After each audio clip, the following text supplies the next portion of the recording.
할렐루야. 예, 반갑습니다. 예, 오늘은 계속해서 우리가 주기도문 시리즈 하나님 말씀을 좀 들으려고 하는데요. 시험에 들지 않으려면 이라고 하는 주제로 주기도문 10번째 시간 우리가 하나님 말씀을 듣도록 하겠습니다.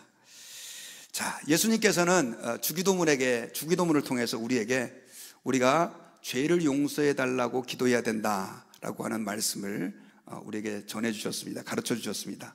이걸 위해서 계속해서 우리가 기도해야 된다라고 하는 얘기를 하셨는데, 이제는 계속해서 우리에게 시험에 들지 않도록 기도해라 라고 하는 내용으로 우리에게 기도하라라고 말씀하셨습니다. 여러분, 시험 그러면 여러분들은 어떤 이미지가 드십니까? 사실 신앙생활을 하다가 우리는 가끔씩 시험 들었다 하는 성도들의 이야기를 우리는 듣게 됩니다.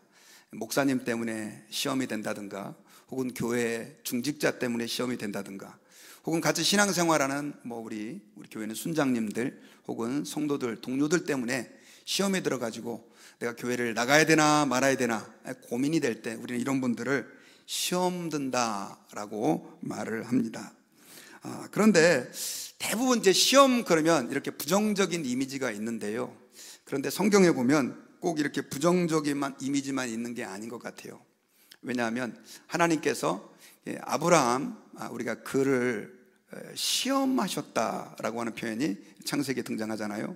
그래서 100세에 얻은 독자 이삭을 하나님께서는 번제물로 바쳐라 이렇게 말씀하시면서 아브라함을 시험하셨다라고 하는 표현도 나와요. 그런 관점에서의 시험은 그렇게 부정적인 의미가 아니라 긍정적인, 또 우리의 신앙을 강력하게 해주고 세우기 위한 하나님의 연단이기도 합니다. 또 우리가 잘 알고 있는 욥 같은 경우도 하나님께서 허락하시는 그 시험을 통해서 그의 믿음이 더 자라가고 하나님을 더 깊이 알게 되는 축복이 있죠. 그래서 우리가 사실 시험 그러면 이게 부정적인 이미지가 있는 건지 아니면 긍정적인 이미지가 있는지 참 혼란스럽습니다. 우리가 이런 시험의 이미지를 제대로 이해하기 위해서는 시험이 한 3가지 종류가 성경에는 있다는 것을 먼저 알아야 합니다. 첫 번째 시험의 이미지는 뭐냐면 우리를 테스트하기 위한 하나님의 시험이라는 거예요. 이거는 좀 긍정적으로 좋은 이미지입니다. 하나님께서 아브라함을 아까 시험하셨다라고 말씀하셨는데, 우리 창세기 22장 1절을 같이 잠깐 한번 읽어볼까요? 여기에 보면 그 일 후에 하나님이 아브라함을 시험하시려고 그를 부르시되 아브라함아 하시니 그가 이르되 내가 여기 있나이다. 하나님이 아브라함을 시험하시죠. 자, 이런 시험은 테스트라고 합니다. 하나님께서 정말 아브라함이 자신을 정말로 사랑하시는지 확증해 보기 위해서 자기가 가장 사랑하였던 독자 이삭을 하나님께 번제물로 바치라고 아브라함을 시험하는 내용입니다. 오늘날도 사실 이런 시험은 우리에게 있습니다. 하나님께서 우리의 믿음을 테스트하기 위해서 우리에게 좀 버거운 일, 또 우리에게 좀 힘든 일을 요구하실 때가 있습니다. 이 힘든 일, 버거운 일들을 우리가 하나님으로부터 요청받고 또 주님이 해야 된다라고 하는 부담을 줄 때 우리는 선택을 해야 되죠. 내가 여기에 순종하느냐 마느냐. 이게 우리에게는 하나님 앞에 시험이 되는 거죠. 하나님의 테스트가 되는 것입니다. 이런 테스트들은 우리가 반드시 패스해서 아브라함처럼 하나님 앞에 우리의 믿음을 확증받고 또 우리의 신앙에 하나님께서 기뻐하시고 즐거워하시고 칭찬하시는 그런 은혜가 쏟아부어질 수 있기를 주님의 이름으로 축원합니다. 두 번째 시험이 있는데 이 시험은 트라이얼이라고 하는 시험입니다. 그래서 한국말로 말한다면 시련이라고 할 수 있죠. 이것은 욥이 당한 시험을 우리는 시련이라고 할 수 있습니다. 여러분, 욥은 하나님을 정말 제대로 잘 섬겼거든요. 마음을 다해서 혹시 자녀들이 죄를 지을까 봐 생일 때마다 그들의 죄를 회개하고 하나님 앞에서 경건하게 살기 위해 엄청 노력했던 사람입니다. 그런데 이 욥에게 어느 날 시련이 닥치는데 어떤 시련이 찾아오냐면 갑자기 자녀들이 하루아침에 다 죽고요, 또 재산도 다 뺏기고, 이런 참담한 상황이 이 욥에게 펼쳐집니다. 나중에는 이 와이프가, 가장 자기의 우군이 되어야 할 와이프마저도 하나님을 욕하고 죽으라고 이렇게 욥에게 핀잔을 주고 떠나버리고, 친구들이 위로한다고 왔다가 이 욥에게 네가 죄를 지어서 그렇지라고 하면서 계속해서 욥을 공격하니 이거 오늘날 같으면 정말 자살하고 싶은 상황일 겁니다. 그런데 이러한 시련을 하나님이 욥에게 허락해 주셨는데, 나중에 욥기를 가보면 제일 뒷부분에서 이 욥은 하나님을 더 깊이 만나고 그가 하나님의 절대성을 깨닫고 오히려 더 큰 축복을 받는 계기가 됩니다. 이걸 트라이얼, 시련이라고 하는데, 이게 두 번째 우리에게 하나님께서 허락하시는 시련이에요. 야고보서 1장 2절과 3절에 보면 이런 시련은요, 그래서 우리가 기뻐하라라고 얘기를 하고 있어요. 자, 우리 같이 한번 읽어봅시다. 시작. 내 형제들아, 너희가 여러 가지 시험을 만나거든 온전히 기쁘게 여기라. 이는 너희의 믿음의 시련이 인내를 만들어내는 줄을 너희가 알미니라. 성도들 가운데는 이런 시련을 겪는 성도들이 있습니다.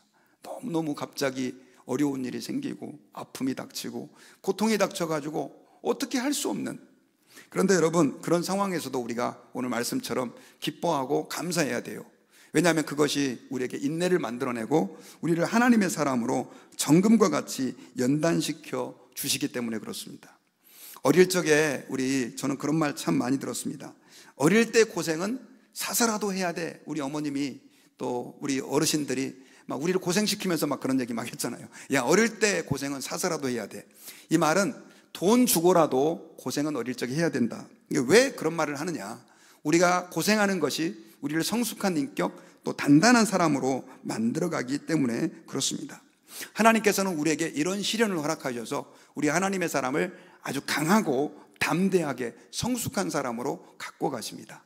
그래서 이런 시련은 우리에게 고통이지만 하나님 앞에서 또한 축복이 된다는 거죠. 마지막 세 번째로는 오늘 유혹이라고 하는 시험입니다. temptation이라고 하는 시험인데요. 여러분, 오늘 우리 본문에서 예수님께서 주기도문을 가르쳐 주시면서 우리를 시험에 들게 하지 마옵시고 라고 하는 시험은 우리가 앞에 두 가지보다는 오늘 본문에 나오는 세 번째 이 temptation, 유혹을 말하고 있다는 것을 우리가 기억해야 됩니다. 특별히 여러분, 시험이라고 하는 단어가 성경 헬라어에는 페이라스모라고 하는 단어가 쓰였는데, 이 페이라스모도 사실 아까 말씀드렸던 첫 번째, 두 번째 케이스에도 이 단어가 쓰이기도 하고, 오늘 특별히 temptation, 유혹이라고 하는 단어에도 쓰여요. 그러니까 시험이라고 하는 단어가 나오면 무조건 우리가 한 가지만 뜻이 있다라고 생각하지 말고 이 세 가지 중에 어디에 해당되는지를 우리가 생각을 해봐야 되는데, 특별히 오늘 본문에서 말씀하고 있는 이 시험, 예수님께서 시험에 들지 않도록 우리로 하여금 기도하라라고 말씀하신 이 시험은 유혹을 말하는 것입니다. 여러분, 특별히 아담은 하나님께서 그의 형상으로 아담과 하와를 만드셨잖아요. 그리고 그들에게 생육하고 번성하고 땅에 충만하라, 만물을 다스리라, 이런 축복을 주셨는데 이들은 하나님 아버지 앞에서 이 축복을 다 발로 걷어차버렸습니다. 왜냐하면 하나님께서 따먹지 말라고 한 선악과를 그들은 따먹고 말았죠. 그런데 그들이 어떤 계기로 선악과를 따먹게 됐느냐? 바로 사단의 시험 때문이었습니다. 사단의 유혹 때문이었죠.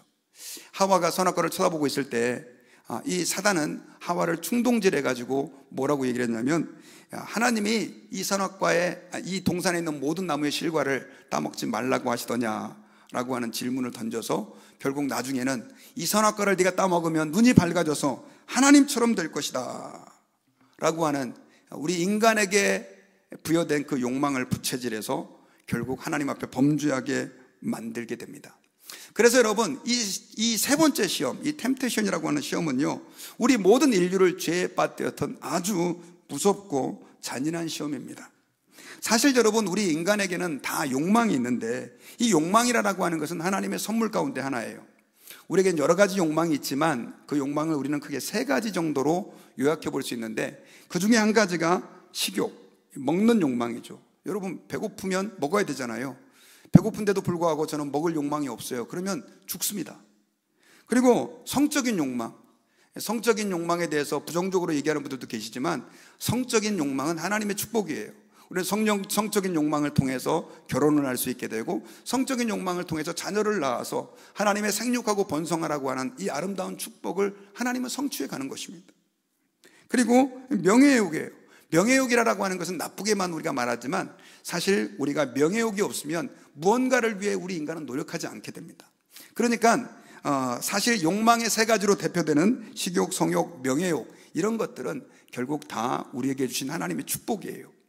그런데 마귀는 이 세 가지의 욕망을 막 부채질 해가지고 우리 인간으로 하여금 하나님께서 정해주신 그 규칙과 법도를 넘어가게 만들어서 하나님을 떠나게 만들고 마귀의 길을 걸어가도록 우리를 충동질한다라고 하는 것입니다. 그래서 아담과 하와가 이 유혹에 넘어가서 우리 온 인류가 죄에 빠져버렸고, 그 죄의 후손으로 태어난 우리는 하나님 아버지 앞에서 훨씬 더 이 욕망을 부채질하는 사단의 시험에 쉽게 쓰러질 수밖에 없는 그런 존재가 되어버린 것입니다. 오늘날 세상 사람들이 왜 그렇게 미친 듯이 중독에 빠져갖고 살아가고 그렇게 이 세상을 허비하듯이 방황하고 살아가느냐? 그 이유는 이 욕망을 가지고 미혹하는 사단에게 자기의 인생을 다 뺏겨버렸기 때문에 우리 인간의 삶이 이렇게 비참하게 지게 된 거예요. 성적인 욕망이 잘못되다 보니까 가정이 파괴되고, 잘못된 명예의 욕망을 추구하다가 결국 내가 정작 중요하다고 생각하는 내 가족, 내 친구들 다 뒤로 해버리고 나 혼자 우두커니 섰는데 나중에 그 욕망이라고 하는 것을 성취하고 나니까 아무도 내 주변에 남아있지 않는 이런 아픔들, 또 특별히 식욕이라고 하는 것 포함하여 여러분 저 재물욕, 돈만을 쫓아가다가 그렇게 인생을 허비하고 낭비하는 사람이 얼마나 우리 주변에는 많이 있는지 모릅니다. 그런 인생을 하나님은 불쌍히 여겨주셨어요. 그래가지고 감사하게도 다행히도 예수님께서 우리의 이 모든 죄를 위하여 십자가에서 죽으심으로 이제는 우리가 그 욕망의 노예가 아니라 이제는 하나님의 영광을 추구하고, 처음에 하나님께서 우리를 타락하기 전에 이 아담과 하와를 만드셨던 것처럼 그 에덴 동산에서의 행복과 모습을 회복시켜 주시기 위해서 예수님을 보내주시고, 누구든지 예수님을 믿는 사람들은 하나님의 자녀가 될 뿐 아니라 하나님 안에서 진정한 인간으로서의 삶의 가치와 행복을 발견할 수 있는 이런 축복을 허락해 주셨다는 것입니다. 할렐루야. 그런데 문제는요, 예수님을 믿는 사람에게 그럼 이 욕망이 없어져야 되는데 그렇지가 않다는 거예요. 왜냐하면 우리가 예수님을 믿는데도 불구하고 사실 우리가 아직까지 육신에 있다 보니까 여전히 우리에게는 그 욕망이 살아서 꿈틀꿈틀, 때로는 이 욕망이 우리를 집어삼키기까지 하는 때가 너무너무 많다는 것입니다. 우리가 여러분 계속해서 하나님의 말씀을 추구하고 주의 성령의 이끄심을 갈망하는 이유 가운데 한 가지가 뭐냐면, 아직도 우리가 육에 살다 보니까 사단은 우리를 충동질해가지고 결국 우리를 미혹하고 유혹해서 넘지 말아야 할 선들을 넘게 하고, 하지 말아야 할 일들을 하게 하고, 걷지 말아야 할 곳들을 걷게 함으로 하나님의 사람들을 무너뜨리는데 혈안이 되어 있다라고 하는 거죠. 그래서 여러분 정말 성군이라고 일컬어지고 하나님 앞에서 정말 믿음의 사람, 요즘에 이런 사람이 있을까 싶을 정도로 훌륭한 믿음의 사람이었던 다윗도 성적인 욕망에 결국 넘지 말아야 할 선들을 넘어버리게 되죠. 그래서 자기의 충신이었던 우리아의 아내를 빼앗고 결국 우리아가 덜컥 임신을 하는 바람에 이걸 숨기기 위해서 그 남편 우리아를 전쟁터에 보내가지고 죽게 만드는 그런 엄청난 짓을 저질렀습니다. 예수님의 12제자였던 가룟 유다는 물질에 대한 욕망, 돈에 대한 욕망, 그리고 명예에 대한 욕망, 특별히 가룟 유다는 열심당으로 보는데요, 그는 열심당은 우리 한국으로 말하면 옛날에 독립운동가 같은 사람이었어요. 예수님을 자신의 욕망을 성취하기 위한, 또 자기가 조국을 이 로마의 압제에서 벗어나게 하기 위한 수단으로 예수님을 따르고 믿었는데, 예수님이 가는 길이 그게 아닌 것 같아가지고 결국 어떻게 합니까? 그 욕망을 성취하기 위해서 예수님을 은삼십에 제사장들에게 팔아 넘겨버리는 이런 짓을 저질렀습니다. 여러분, 사단은 지금도 그래서 결코 예수 믿는 사람이라고 그냥 내버려 두지 않고 끊임없이 우리의 욕망을 자극해서 하나님의 사람들을 넘어뜨리게 하고 쓰러지게 하고 파괴하려고 애를 쓰고 있습니다. 여러분, 우리 한국에서 가끔씩 그런 거 보잖아요. 그 사기꾼들. 제가 요즘에 좀 뉴스를 읽다 보니까 그렇게 사기당하는 사람이 많아요. 또 사기도 요즘에는 아주 신종 사기범이 돼가지고 또 최첨단 테크놀로지까지 동원해가지고 요즘엔 딥페이크 있잖아요. 얼굴을 막 딴 사람으로 바꾸는 거. 이거 해가지고 엄마한테 영상 전화, 이거 엄마 나 돈 필요해 해가지고 보내줘 해갖고 보내줬는데 그게 사기꾼이었던 거. 뭐 이런 범죄들이 일어나고, 카톡으로 막 엄마 나 지금 큰일 났어, 사고 났는데 돈 물어줘야 되는데 해가지고 딸 이름으로 카톡이 날라왔는데 그래서 급하게 온라인으로 돈 송금했는데 그게 사기꾼이고, 막 또 어떤 사람은 찾아와가지고 이거요 요즘 이자율이 낮잖아요, 우리 펀드에다가 투자하면 이자율이 30%에서 50%까지입니다. 또 옆에서 이 들러리까지 데려와가지고 제가 실제로 그런 일 경험했다니까요 해가지고 덜컹 몇 억씩 투자했는데 알고 보니까 싹 가지고 날아가 버리고.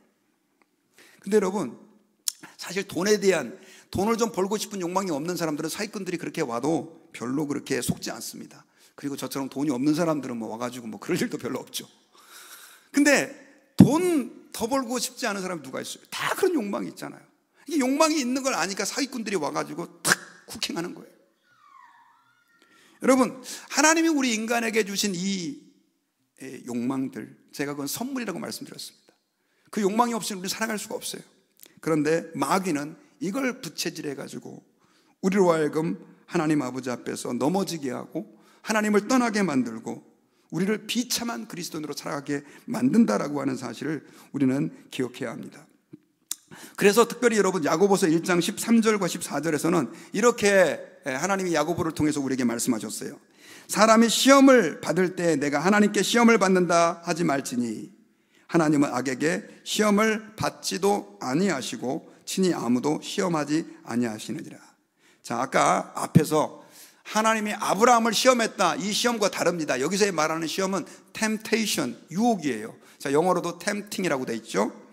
자, 그런데 14절에서 각 사람이 시험을 받는 것은 자기의 욕심에 끌려 미혹됨이니 라고 말하면서 우리가 하나님 앞에서 시험을 받는 이유가 우리의 욕심 때문이다라고 하는 것을 말씀하고 있습니다. 자, 그래서 오늘 예수님께서 이 주기도문에서 우리의 죄를 사해달라고 기도하고 그 다음에 마지막 기도에 해당하는 부분인데, 여기서 우리를 시험에 들게 하지 마시옵고라고 기도하라고 가르쳐준 이유는, 시험이라고 하는 것이 고상한 그리스도인, 또 하나님 앞에서 거룩한 하나님의 자녀의 모습을 한순간에 무너뜨리고 망가뜨릴 수 있기 때문에 그렇습니다. 오늘날 정말 존경받는 목사님들이, 또 존경받는 사역자들이 어느 날 얼굴도 못 들고 다니게 되는 이유들이 바로 이 시험에 넘어져서 그렇습니다. 근데 문제는 이 시험이라는 게 목사님들은 비켜가고 막 초신자들만 막 열심히 공격하고 그런 게 아니라는 거죠. 시험이라고 하는 것은요, 모든 성도에게, 목회자를 포함하여 우리 모든 하나님의 사람들에게 마귀가 우는 사자처럼, 먹을 것을 찾고 있는 그 사자처럼 우리를 노리고 있다라고 하는 거죠. 우리는 그래서 가끔씩 이 시험에 넘어가는 사람들을 보게 되는데, 예수님께서는 그러니까 우리가 하나님 앞에서 매일매일 시험에 들지 않도록 기도해야 된다라고 하는 것을 강조하셨습니다.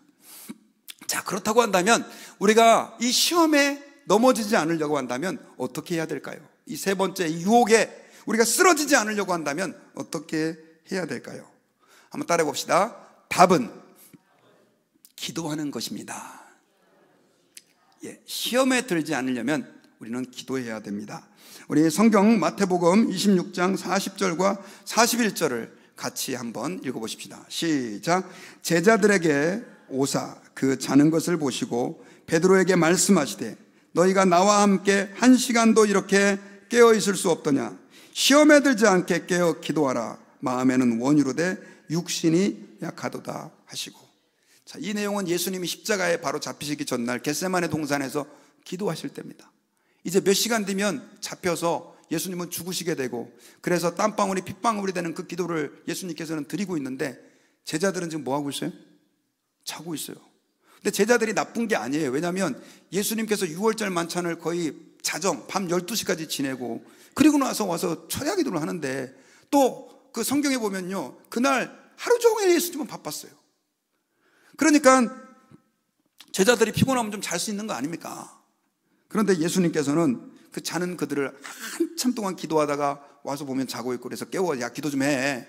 그리고 또 한참 동안 기도하다가 와보면 또 자고 있고, 그래가지고 예수님께서 그들에게 지금 하신 말씀이 오늘 본문인데, 예수께서 그들에게 오사 그 자는 것을 보시고 특별히 베드로에게 너희가 나와 함께 1시간도 이렇게 깨어 있을 수 없더냐 하시고, 41절에서는 우리 한번 41절만 한 번 더 읽어볼까요? 시작. 시험에 들지 않게 깨어 기도하라. 마음에는 원이로되 육신이 약하도다 하시고 이렇게 기록하고 있죠.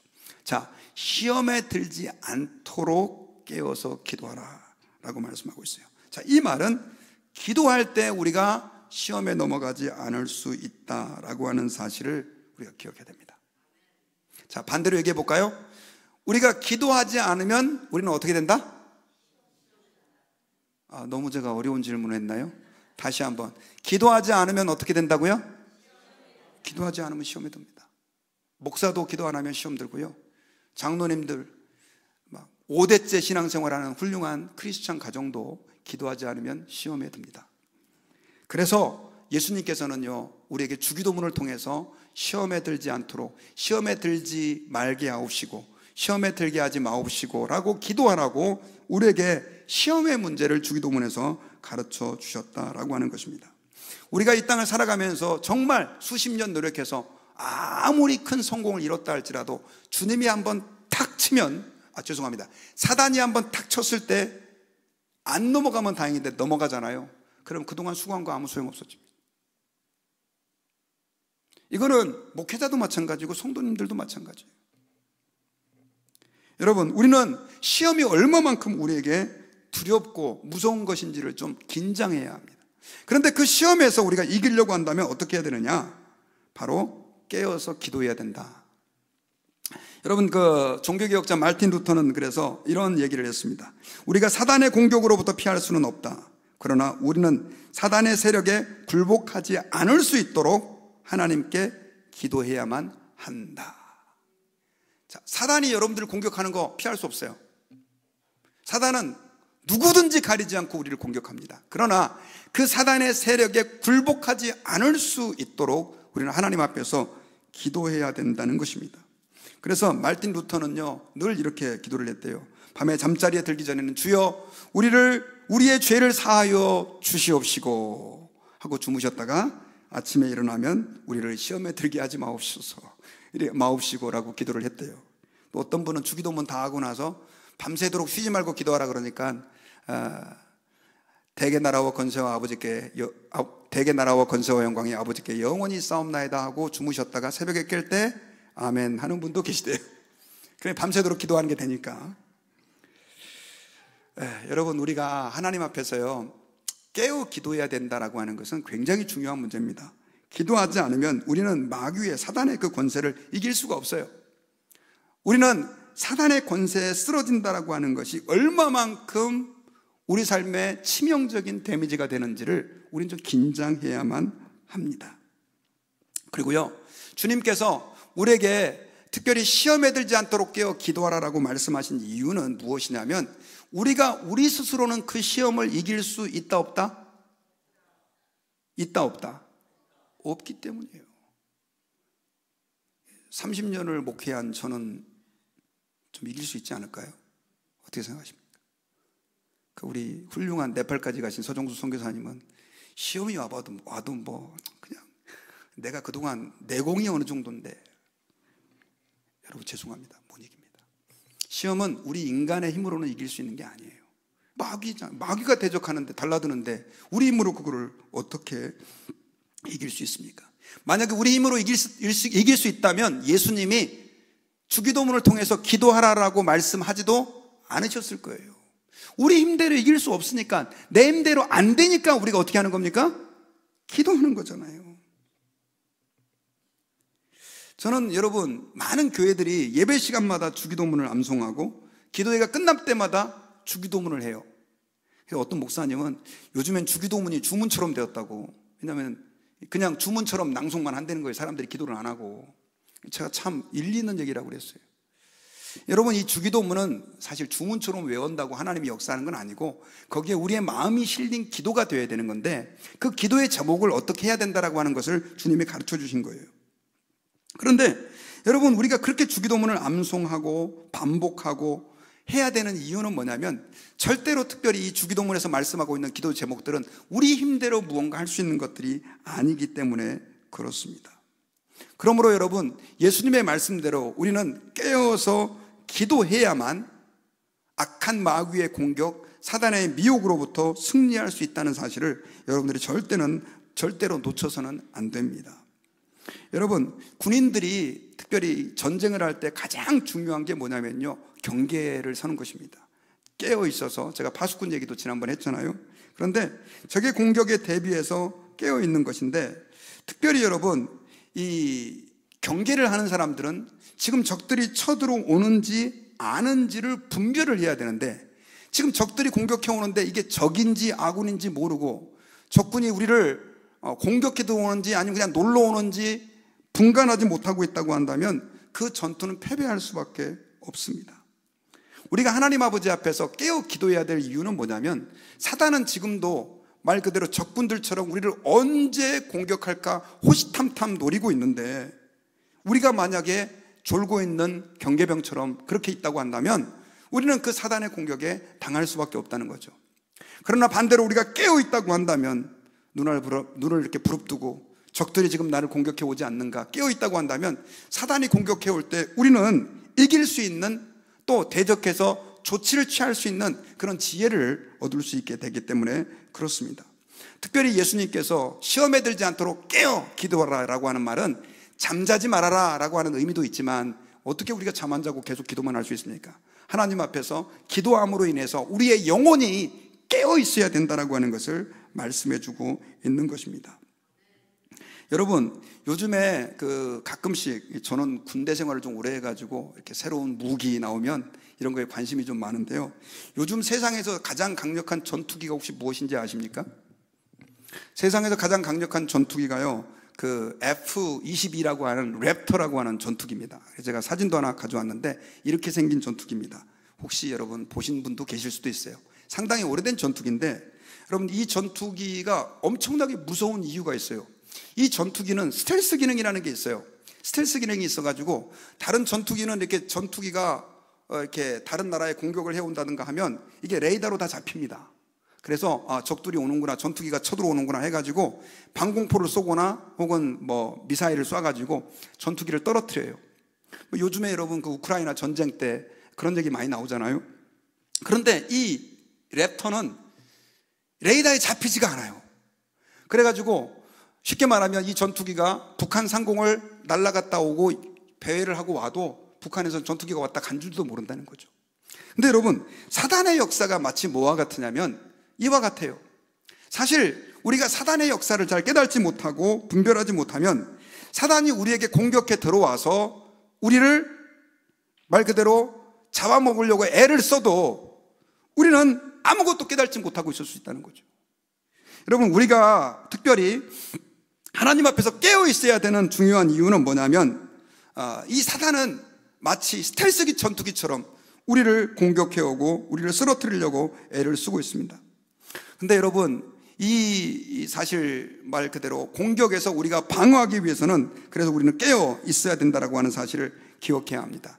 여러분, 예수님께서 40일 동안 금식하시고 성경 누가복음에 보면 성령에게 이끌리시어 마귀에게 시험을 받으시는 내용이 기록이 되어 있습니다. 40일을 금식한 예수님을, 그리고 말 그대로 하나님의 아들이신 그 예수님을 사단은 그냥 두려워서 도망가지 않고 어떻게 했습니까? 시험했잖아요. 그래가지고 세 가지 시험으로 어떻게 시험했죠? 돌 가지고 떡을 만들어라. 그리고 성전 꼭대기에 올라가 세우고 뛰어내려라. 그리고 나에게 절해라. 그러면 내가 천하의 모든 부귀영화를 내게 주겠다. 사단은요, 하나님의 아들이신 예수님, 그리고 40일을 금식하셨던 예수님도 가리지 않고 공격을 했어요. 그런데 예수님은 깨어 계셨어요. 그래서 그 사단의 공격을 예수님께서는 대처하시고 하나님의 말씀으로 물리치셨다라고 하는 사실을 여러분들이 꼭 기억을 하시기를 바랍니다. 그러므로 여러분, 우리가 기도한다라고 하는 것은 결국 사단의 그 견고한, 또 사단의 그 보이지 않는 모든 공격들, 그것들을 효과적으로 대처할 수 있는 가장 훌륭한 수단이다라고 하는 사실을 여러분 기억해야 합니다. 사단은 여러분 십자가 걸어가지고 우리 영화에 나오는 것처럼 사탄아 물러가라. 혹시 예수 믿는 분 가운데 그렇게 착각하시는 분들이 안 계시기를 바랍니다. 십자가 1000개 걸어놔도 절대로 사탄은 도망 안 갑니다. 하나님의 아들 예수님마저도 집어삼키려고 했는데 그 십자가 하나 보고 두려워하겠습니까? 또 어떤 사람은 예수 믿는 사람 가운데 또 부적이 귀신 쫓아내준다고 그래가지고, 우리 교회는 안 계신데 한국에는 또 그런 분들이 계시대요. 연초에 가면 토종 비결 보고 부적 갖다가 또 갖다 놓고, 뭐 예수님도 지켜주지만 또 뭐 다른 신도 지켜주면 좋지 않겠냐고. 여러분, 아닙니다.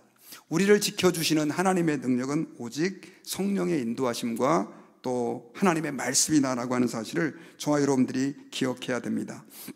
그러므로 예수님께서 시험에 들지 않도록 깨어 기도하라라고 말씀하신 것은 기도만이 우리에게 유일한 답이다라고 하는 사실을 여러분들이 꼭 기억을 해야 됩니다. 사실 사단의 그 공격을 우리가 피할 수는 없어요. 사단은 우리에게 계속해서 시험을 던져줍니다. 죄송하지만 연세가 70 이상 되셨다 그래요 사단이 시험이 없는 게 아니에요. 돌아가시는 그날까지 하나님이 죄송합니다. 마귀는 우리를 시험합니다.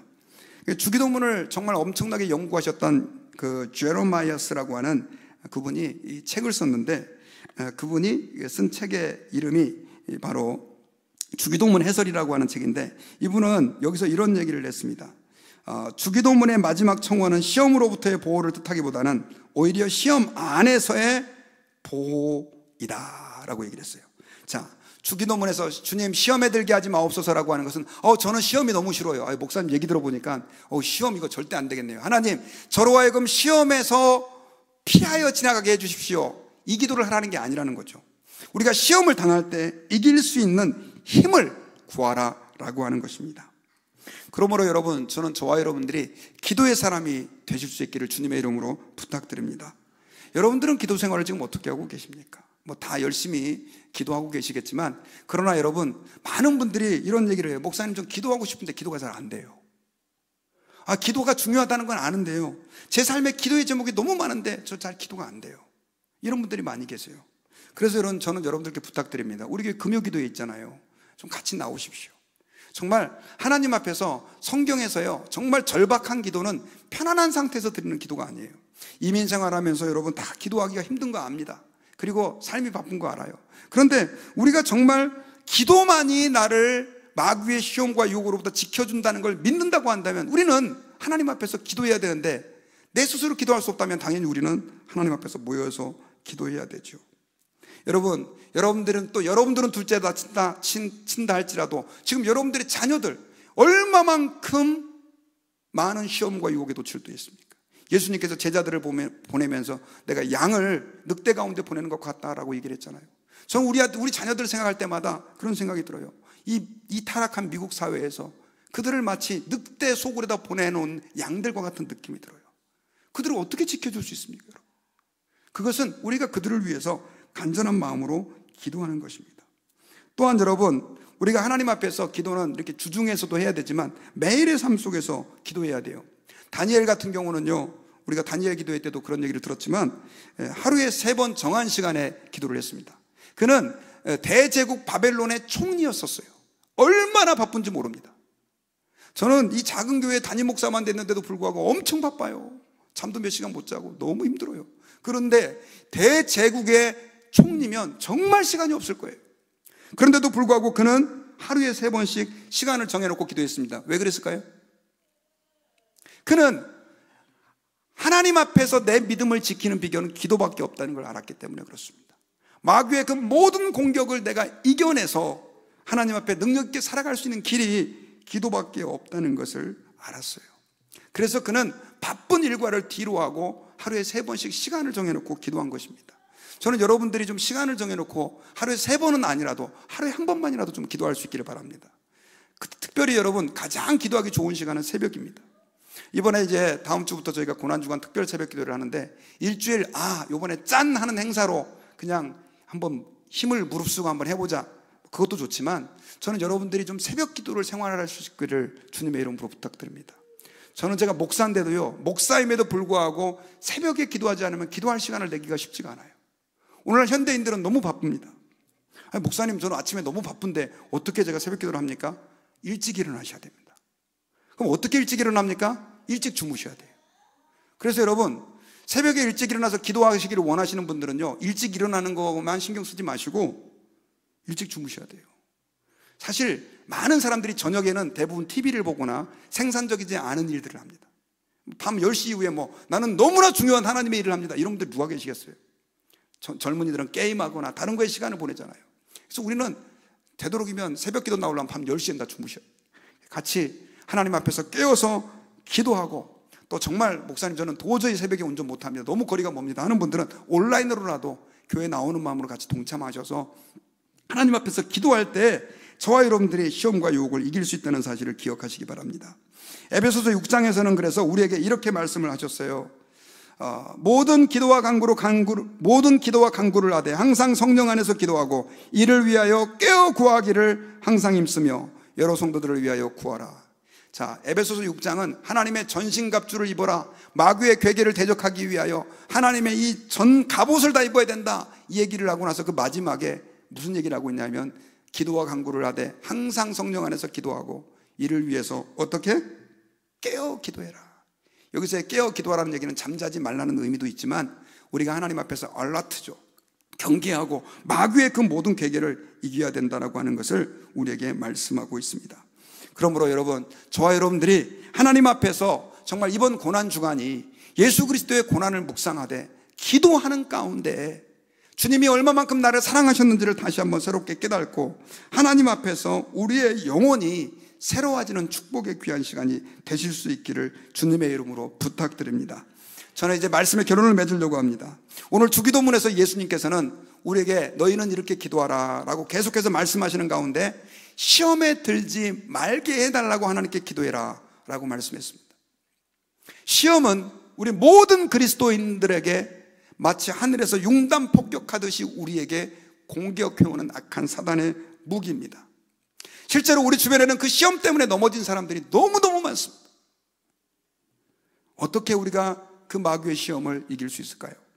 예수님께서는 시험에 들지 않도록 깨어 기도하라, 기도밖에 없음을 우리에게 말씀하셨습니다.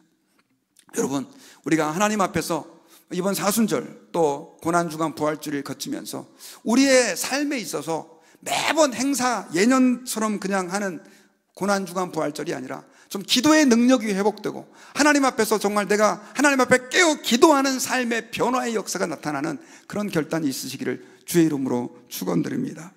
그래서 여러분, 하나님 앞에서 우리 모든 자녀들까지 기도의 삶이 회복되고 우리 달라스 드림교회가 기도의 능력이 회복되는, 그래서 날마다 사단의 그 모든 견고한 진을 무너뜨리고 승리하는, 그렇게 하나님께 영광이 되는 교회가 또 여러분들의 가정이 되실 수 있기를 주의 이름으로 축원합니다.